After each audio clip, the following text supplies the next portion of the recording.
Well, hello, everyone, and welcome to the Better Satellite World, the podcast of Space and Satellite Professionals International.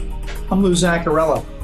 This special edition of the Better Satellite World podcast is brought to you by the New York Space Business Roundtable, the monthly event that is a real New York conversation, and by the 3,000 members of SSPI. Thank you. And that's what we have for you today. We have a very real conversation. And I've asked Tamara Bond-Williams, our Director of Engagement, to join me on this one. Now, we all say we want a better future, and most of us are convinced that we learn from the past. There's a way to learn from the past, but it's never guaranteed that entire societies will get that message and get better. Yeah, I mean, we've got root canals, full meals on airplanes, and Netflix. But how about the rest of it? How about where it really counts? How we treat each other when we see something or someone different. How about nations, especially those with enormous power or destructive capacity? Will we ultimately see strategic interests turn into apocalypse? Or technology won't save us? Or will it? Where can we go to get away from it all? Well, space. Space has always given us the imaginative room to consider the possibility of changing, of being different. Like leaving a bad situation at home, we think the next place will be improved simply because we changed venues and left the baggage behind. But maybe the baggage really gets forwarded to the next place because in it is our nature. So what we did is have a special conversation, as I say, with someone who we thought could answer the question, will it ever be so when we get out there? At SSPI, we have thousands of members who are asking these questions.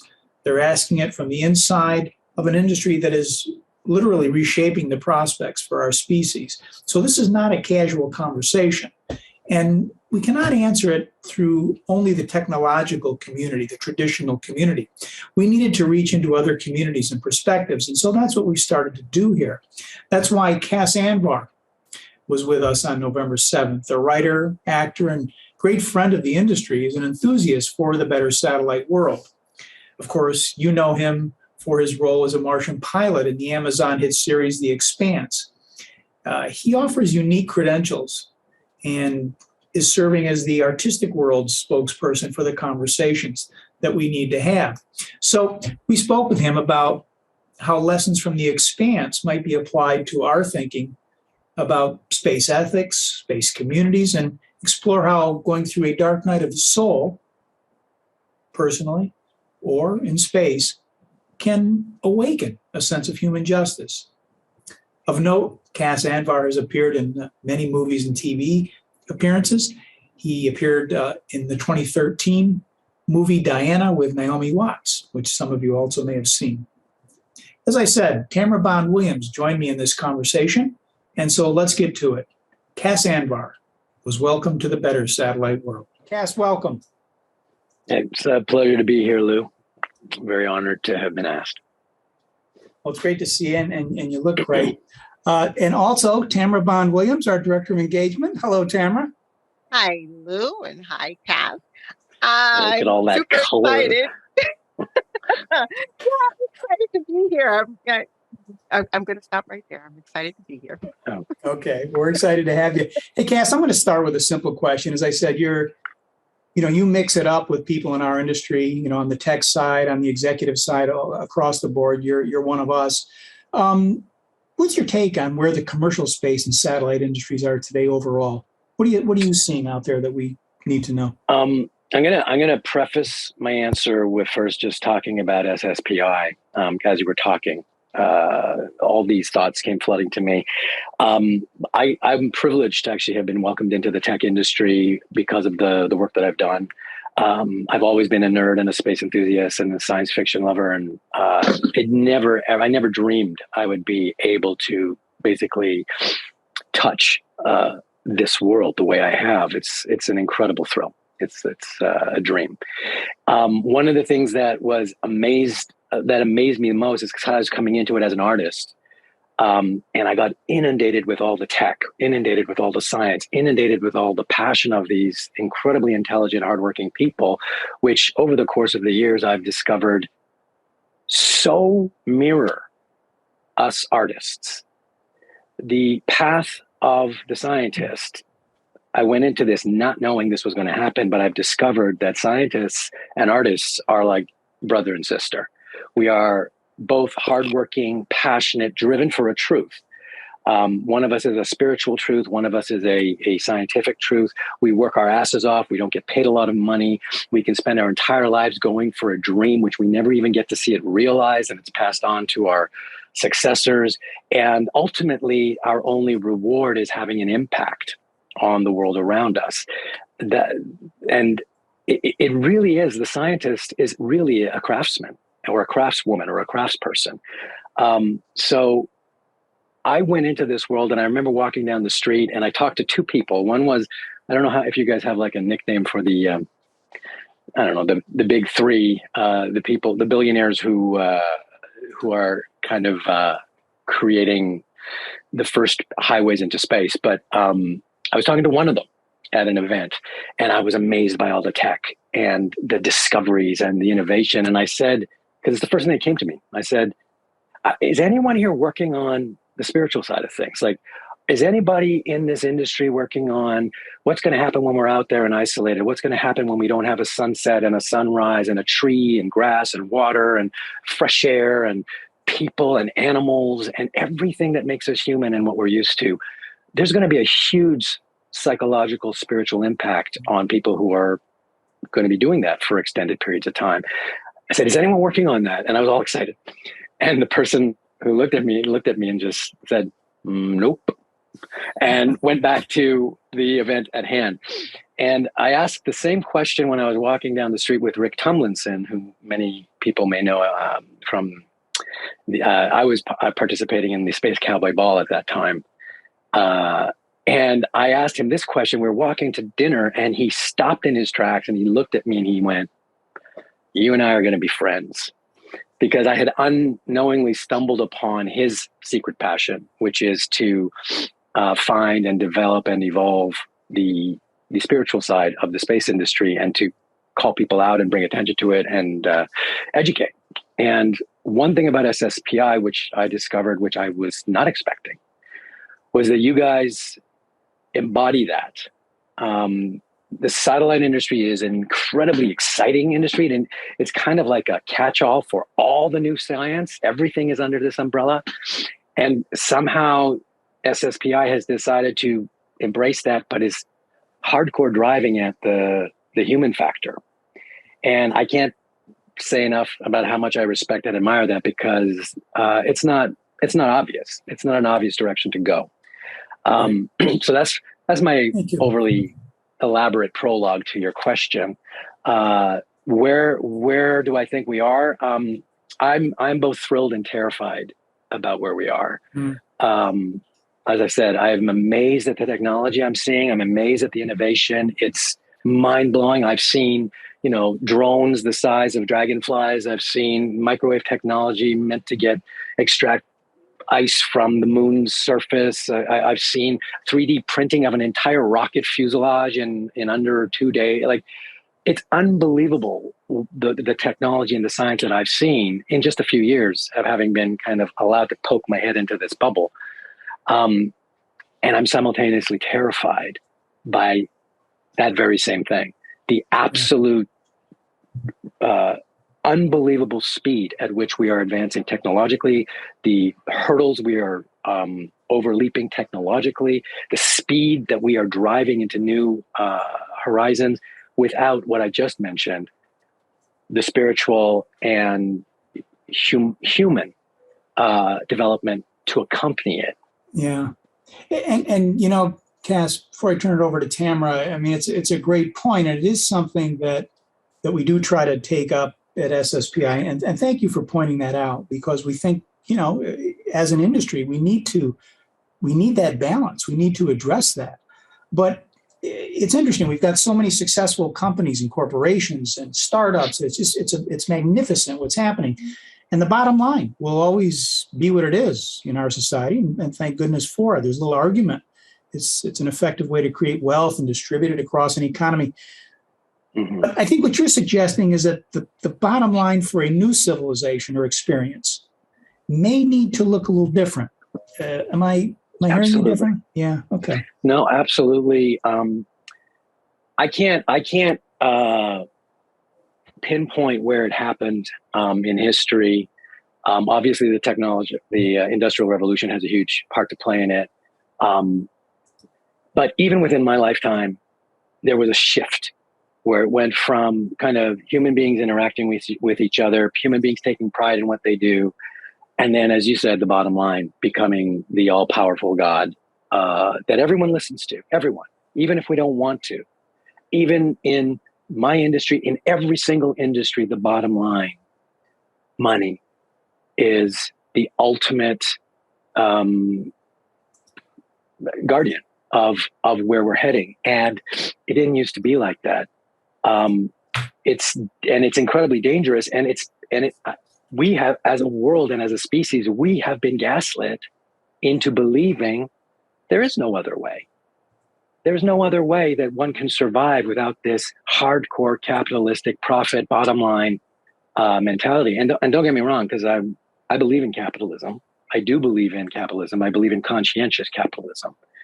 I don't believe in our species behaving like a virus, which is what I am seeing.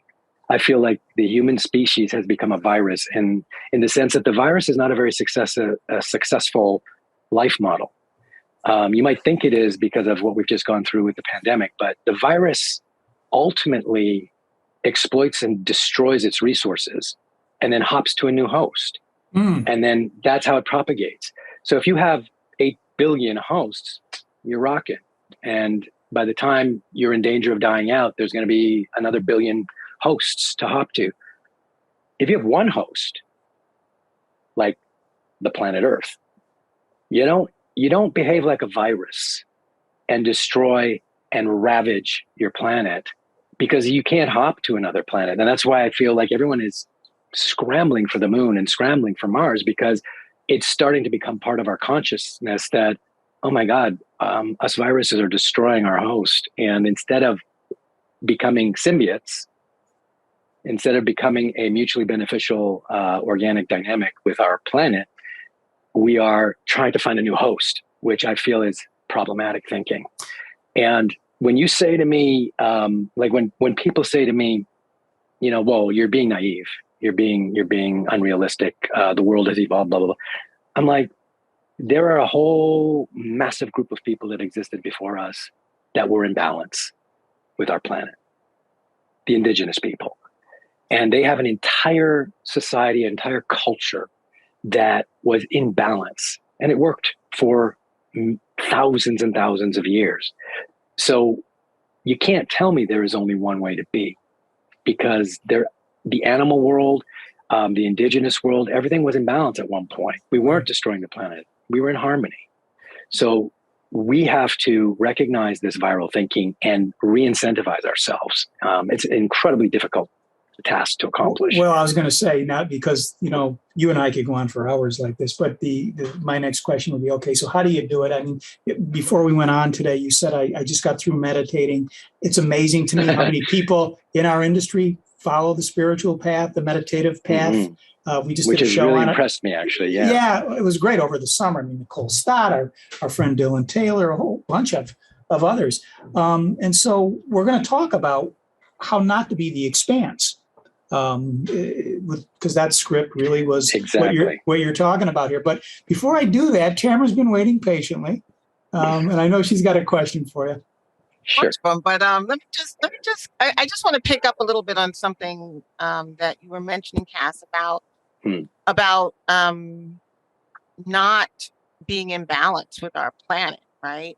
And and how our approach to our own planet is to suck from it, right? Just take, right?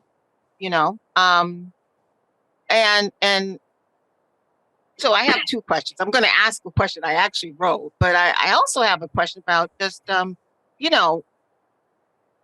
a pluralistic society, it's kind of hard to identify which values are going to guide us. meditation is really helpful because it crosses boundaries, but it's hard to decide which values are the ones that we're going to utilize to balance a capitalistic profit motive thing. And so I have a question about how do we decide? I have that question. I don't know if there's an answer, but I'm going to ask you this question I wrote because I was excited about it, right? When we first met, right, shortly after we met, I sent you a quote, and I'll read it.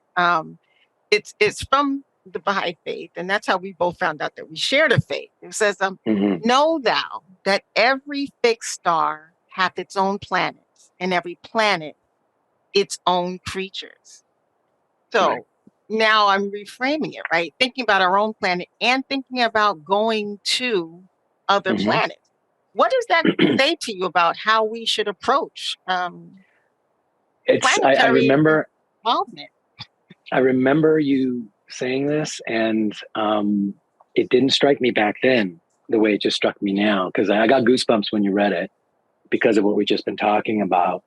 I mean, as you said, you and I share a common faith in the Baha'i faith, and one of the things that appeals to, I'm a very reasonable, rational, logical person in many ways, as much as I am an emotional, artistic person. And when I approach things, I approach them very rationally and logically. And one of the things I appreciate about the faith is that it gives credibility and credence to all of the major religions that have existed over history, from Zoroastrian to Buddhism, to Confucianism, Islam, Judaism, everything, all of the 9 major enlightened voices of history. And in answer to your question, how are we going to choose the voices that are going to guide us? I don't feel we have to choose, because when you look at the history that is there, every corner of the planet has been spoken to at some point in history. And the heart and soul of every single acknowledged faith around the world is so similar. Love is a center point, unity, diversity. There's the central message of all of these great voices, all the way to Christ and then to the Baha'i prophet Baha'u'llah. They all center love. They all center unity. They all center unifying rather than othering. Every single speaker had that central core to it, plus a little bit more advanced information depending on the time and the geography of where they appeared. But the central core was the same everywhere. And so I think there's a common language that we can use.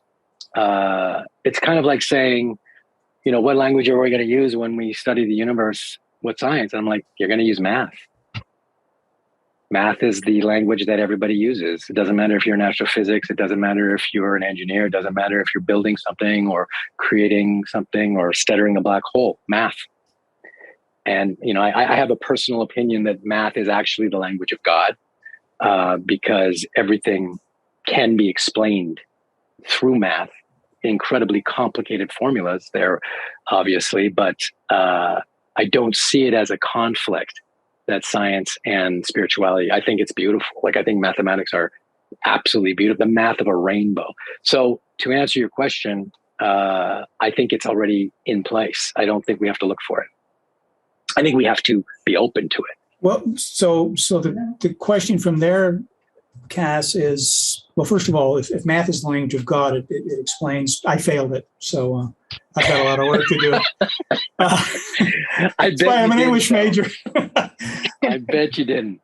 But, having said that, let's go back to this proposition of space as we begin to build a construction for it. Yesterday, you and I were talking offline, and you said, the way we've organized ourselves around a universal principle, to the extent we'll call it a universal principle, is when there's a threat. I think you referred to the phrase othering, right? Right.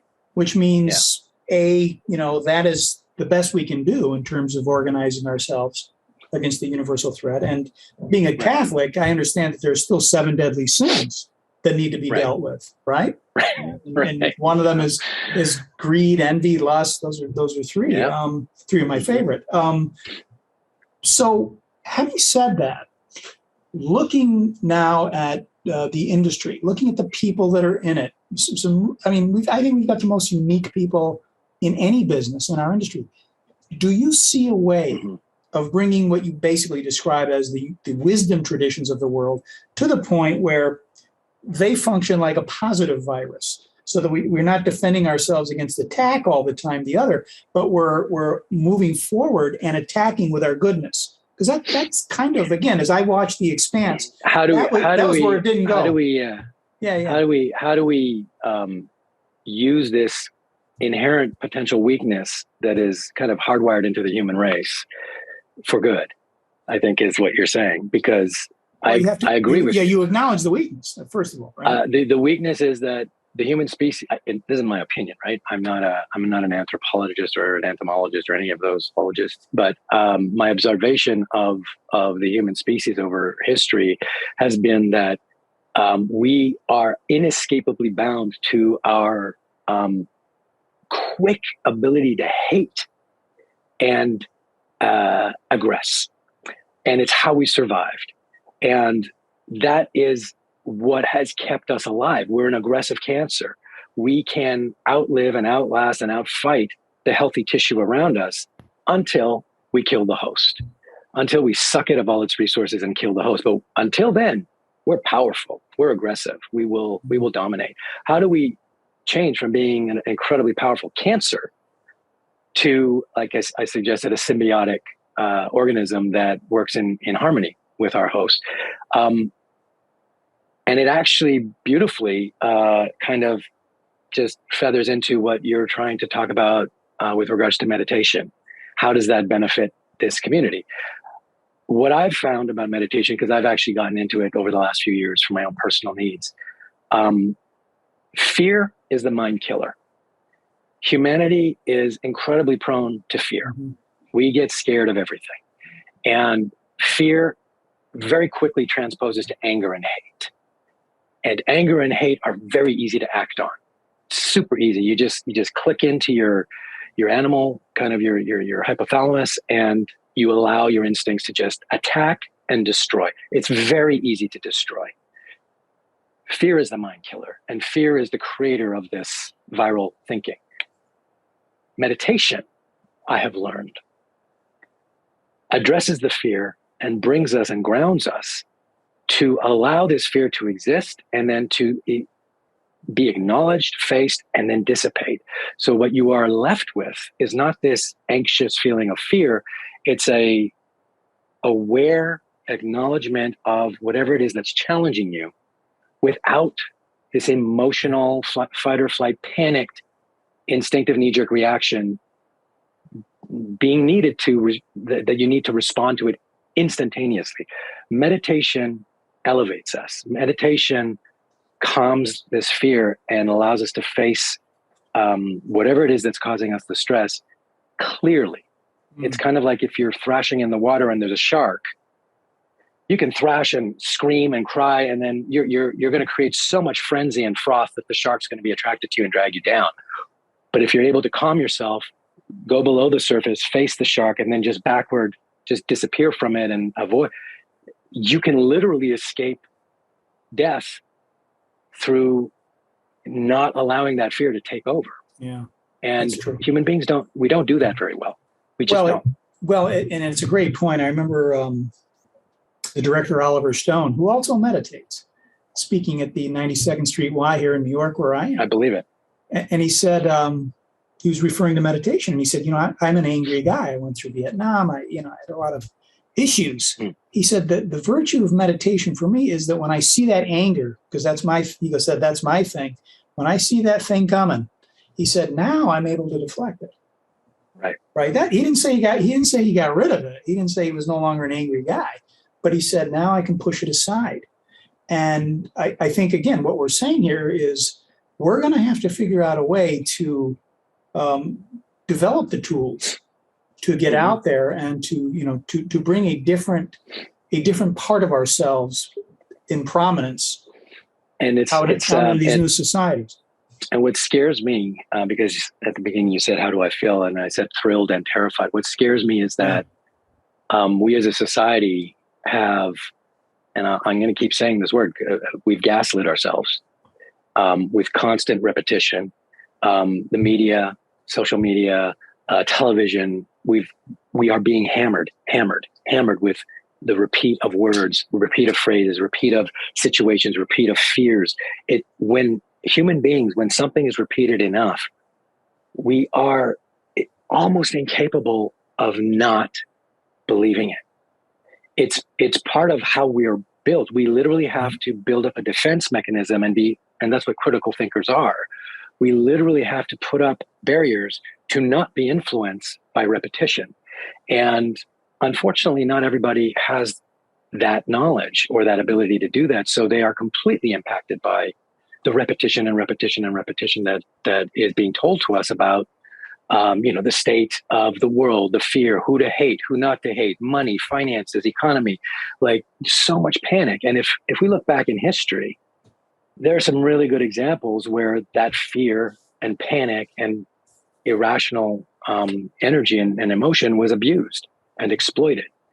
Obviously, I'm talking about one instance in the Second World War where one very charismatic person abused and exploited the fear of an entire country. But it goes back to even the Mao dynasty, where Emperor Mao, because the communication back then, obviously we didn't have the internet, we didn't have even the kind of telephone or anything like that, but he would use the fear of the famine and blame. He would say, oh, we had a blight in the South. The South crops are dead. So that's why we're all suffering. And then he would tell the people in the South, oh, there's blight in the North.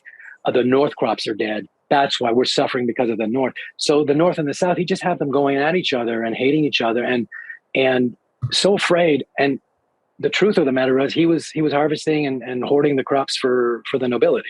Right. For himself. Let me just jump in, if I can jump in here, right here. This idea of amplification by repetition, right? Is it's a very powerful thing, and we all have lived through it. We've watched the transformation of our society. We've watched our society, I think, become much more polarized. We now have it where it's not just impolite to talk about politics at the dinner table. You just don't even go to dinner if they're on the wrong side, right? Right. Our whole society has been transformed by the amplification of polarized ideas. And so what occurs to me is we need an opportunity, and this is some of what we're doing here, right, with the Better Satellite World, SSPI's Better Satellite World campaign. We need an opportunity to amplify better messaging, right? We need a way to talk more and to broadcast more and to repeat more. This is who we are as humanity. This is what we have as going for us. This is our potential. This is what's so exciting about that. I found I wasn't expecting this in the industry. Yeah, and we have a great chance to do that, by the way, because we're one of the few industries that still has a common goal that allows us to put our differences aside. Because you're all struggling right now against the same other, which is space and hardship and technological obstacles.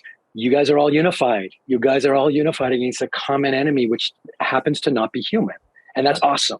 Right. What excites me, Tamara, in reference to what you just said, is we have to find. I have been blessed to be able to discover people like SSPI, and I was just recently at Dylan Taylor's birthday party a couple of weeks ago, who's the founder of Space for Humanity and the Voyager umbrella corporation. And I'm so impressed with his mindset. I don't know enough about him in terms of where he found his spiritual approach, but he's somebody who has just chosen to use whatever means he has to further the betterment of humanity in a very powerful and he has a lot of agency in terms of what he's doing, and he's gathering different aspects of the space industry to be able to be self-sufficient. But the Space for Humanity Foundation, which he created, which I'm a huge admirer of and fan of, and all the people that are associated with it, give me so much hope, because what they're trying to do, which is not easy, they're trying to give as many people as possible that are influencers in the world the opportunity to see the Earth from space, and have what, Frank White and many people before him called the overview effect. Mm. And that effect having such a powerful spiritual, almost kind of life-changing impact on people's lives, where you get to see the Earth shrunk down all in one eyeball. Like, you can get it all in your retina. That apparently overloads circuits, because it's an experience and a sight that you do not get to see, and it actually disrupts a lot of the societal gaslighting. That is, it's kind of like an intervention. It's a spiritual intervention to get up there and see the Earth. That's a good way to look at an organism. Yeah. So I have a lot of hope, Tamara, that there are people of means and power and passion like you guys, and like Space for Humanity, and I know there are others, because I met them at this party. I met some incredibly passionate and powerful people that all think the same way to send these messages, and we just have to collaborate and plow forward. Yeah, it's well said, Cas. We're starting to run toward the end of this show here, but I also wanted to talk a little bit about, again, the human relations one-on-one, and how fear and panic can corrode the way we respond to each other. And one of the things, again, that we talk about is, how do we build a society that is actually even more democratic? We have an opportunity to even reinvent democracy, right? Innovate on it. But it has to come down, as you always say, as Tamara always says, to the individual one-on-one. And, we've all been subject to, as we get more visible, more popular, especially you, to people who are they will respond through their panic and fear, or in some emotional way, and they'll get out there and they'll cancel people. They'll do things to empower themselves. We've all been through dark nights of the soul like that in one way, shape, or form. You as well. How are we going to deal with that and make sure that we're innocent until proven guilty, which is the core of the societies we want to build? I think the quote that Tamara brought up earlier is actually quite brilliant at bringing this together, because all the questions that you've been asking right now, in terms of the struggles that we go through, the pain that we cause each other. The quote that Tamara mentioned was, "What does know thou that every fixed star hath its own planets, and every planet its own creatures?" And what it means to me now is, we are not the center of the universe. And that applies to us as a species, that applies to us as a world. It says, you guys feel so special on your planet. Know thou that every single star out there has its own planet, with its own people, all of whom feel equally special and equally centered. And that's the key word. We cause damage when we center ourselves. As a person, as a nation, as a country, as a people, as a race, all of the damage that we cause is when we center ourselves and make our experience the only experience, so that other people's pain, other people's beliefs, other people's struggles are irrelevant. Because that's not my experience. I'm centering myself. I don't understand what you're talking about. I'm just going to be like a bull in a china shop, and I am going to blow through you and cause untold amounts of damage, physical, emotional, spiritual, whatever. If I was to boil everything down to the simplest way for us to kind of find our way out of this feedback loop that we're in.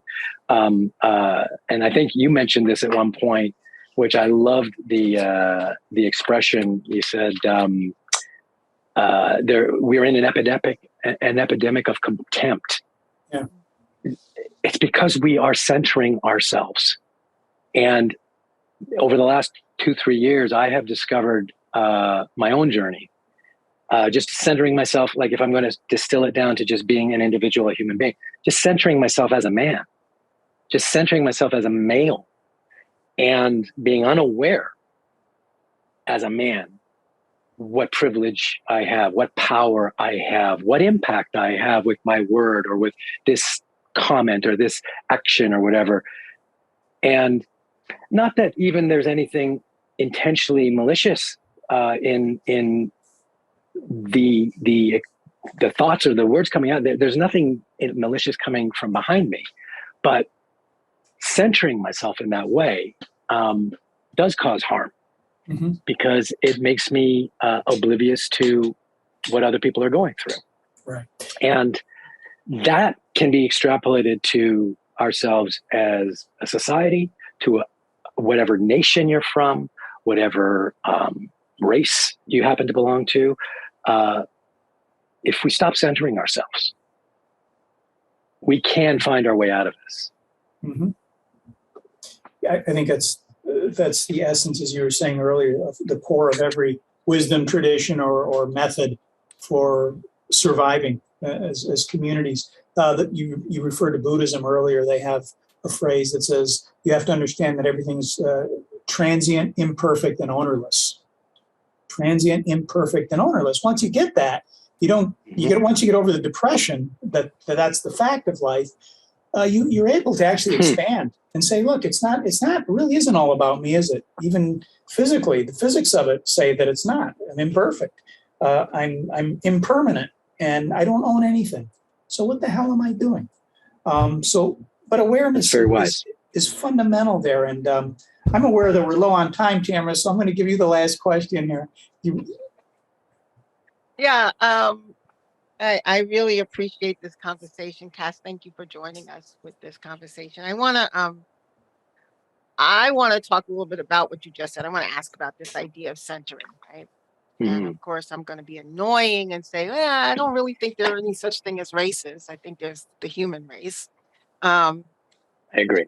I actually agree with you. I was being you know what? But it's cooperative, thing, right? There's a social construct called race, right?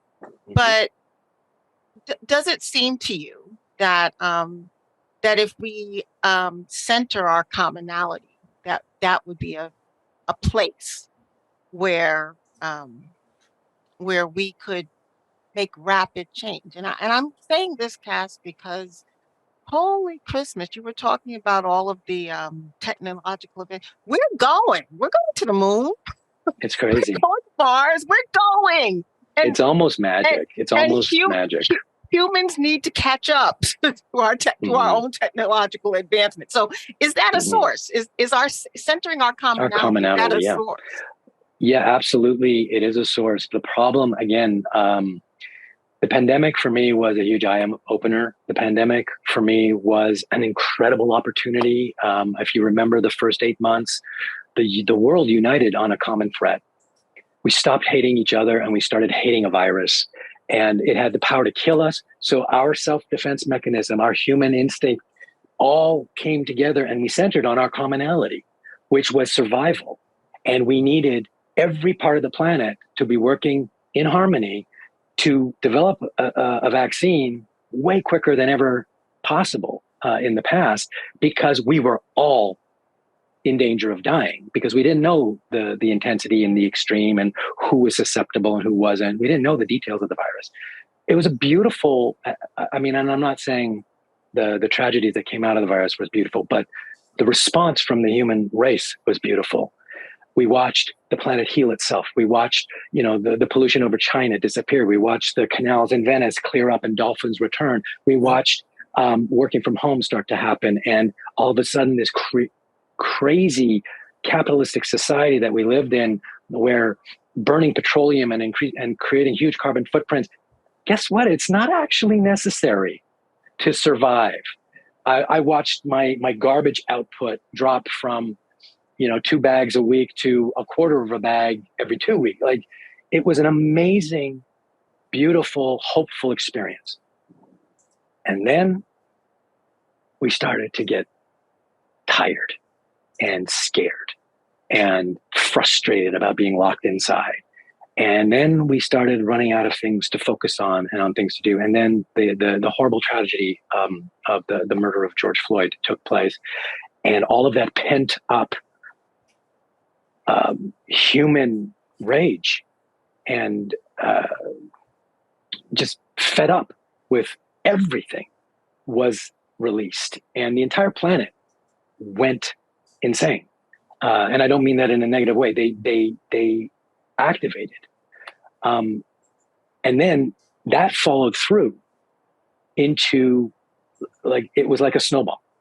The emotions that came from a place of absolute justice and righteous rage, which I personally actually became part of that, because I started educating myself about the violence in America that I was completely oblivious to. And I got caught up in that, and I was astounded at how much I didn't know. And I got caught up on this snowball, but then it escalated, and it kept going, and it kept snowballing. And then it was basically like a shotgun blast towards humanity. And that beautiful, spiritual, hopeful moment turned into something ugly.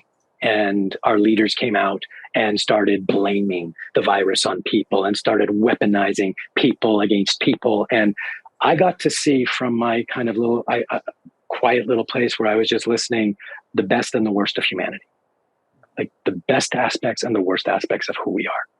We had the potential to literally heal our planet, and it was happening.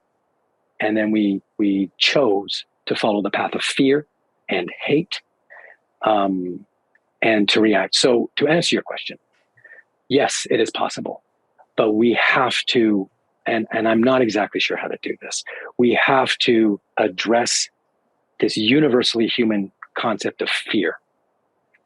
We are all terrified of somebody wanting to do something to us. We are such a distrustful species. And I would say the smartest thing in the world we could do, which nobody is doing, is aggressively include the indigenous people of the planet in everything that we are trying to accomplish, because they figured it out thousands of years ago.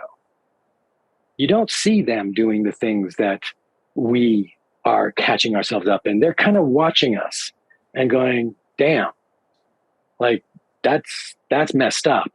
And they're not invited to the table. They just aren't. And I feel like if they were invited to the table, they would provide answers to your question as to how we can find this commonality. But we have to listen. We have to be courageous, and we have to be brave enough to listen, because it's not something that you can do if you're impatient and if you've got ADHD and you just want, now. You can't be in a 20-year bubble of like instant gratification and profit and bottom line. You cannot achieve that goal if that's your mentality. And that's what we've been brainwashed to believe.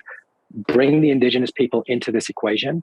And I feel from the bottom of my heart, we are going to be introduced to all sorts of previously unknown perspectives. Right. Yes, I think that's a great way to end it. I mean, the suggestion there is that the wisdom exists. The answers exist. We just have to center ourselves enough to move them forward and be brave enough to overcome our fear and center ourselves enough not to center ourselves. Yeah, exactly. Well said. And I know you're Canadian, and I do respect the fact that when you do an event in Canada, the first thing that happens through their acts of reconciliation is that they acknowledge the land of the indigenous people that they're on at the beginning of every conference, every time we do something up there. So it's at least a start. It's at least a start. Maybe we'll have something. It's a gesture. And, it's a gesture. It's not a bad thing, but I mean, we have ways to go, man. Well, exactly. But like that meditation, right? It can deflect something else and maybe lead us to a positive. And repetition. You constantly, if you just keep repeating, this land belonged to someone before we got here. If you just keep repeating that, it permeates the zeitgeist. It becomes part of our social frame. And as the older generations die off and the younger generations come up, and it's part of their mantra. So the repetition is important. I'm not gonna dismiss it. But. No, exactly. And then there's a sense of gratitude there as well, that you're on somebody else's property and you're using it now. So straighten up. And who knows what's going to happen when we get in space? Who are we going to acknowledge? And it doesn't seem like a natural go-to, but I'm 100%. I will, stake my life on this. If we want to have our technology and our spirituality match and catch up, regardless of what the imagery and the kind of like vibe of it looks like, you bring those indigenous cultures in to the equation. Like, they're just as excited about all of this, but they're not going to do it at the expense of the planet, which birthed us. They're not going to do it at the expense of the harmony that we are meant to be having, but they will contribute. Yeah. And they don't waver from that truth. So anyway, Cas, thanks so much for doing this with us. I mean, we've done this before. We'll do it again, but it's always wonderful. Never enough time to get it all out and sink our teeth into it, but it's definitely a tasty morsel to talk about. Tamara, did we answer questions here today that we had? I think we did. I think this has been a really fruitful. I like the expression, a tasty morsel. And yes, a morsel is not a dinner, so we've got lots more to go, but I'm grateful that we made a beginning. Boy, exactly. And it was a real conversation. So again, this is what we want. And I want to thank the New York Space Business Roundtable for supporting that. The next round, they take place every third Wednesday. Cas, you've done one of those for us with us. The next one is November 16th. We'll be talking about the cislunar economy. And I think we'll be doing it again on December 21st. So you can register for that now, Tamara, I believe. You can. You can. Online, and it's available. And we're going to be talking about what it takes. How do you make money in the new cislunar economy? Exactly. Well, that concludes our conversation with Cas Anvar from early November. We'd like to thank Cas once again for making time for us. To listen to more episodes of The Better Satellite World, visit bettersatelliteworld.com. A new podcast drops every Monday. Subscribe now. Hey, join us in London on 5 December when the Better Satellite World Awards and the UK Personality of the Year are named. We are going back to London. This festive event is one of the best networking events in the industry, and there's nothing quite like it. To attend, visit bswdinner.com. Follow us on Twitter at SSPI and check us out on LinkedIn and Facebook. For Space and Satellite Professionals International and our producer, Devin Chrisman, I'm Lou Zacharilla. Let's make it a better satellite world. Take care, everybody.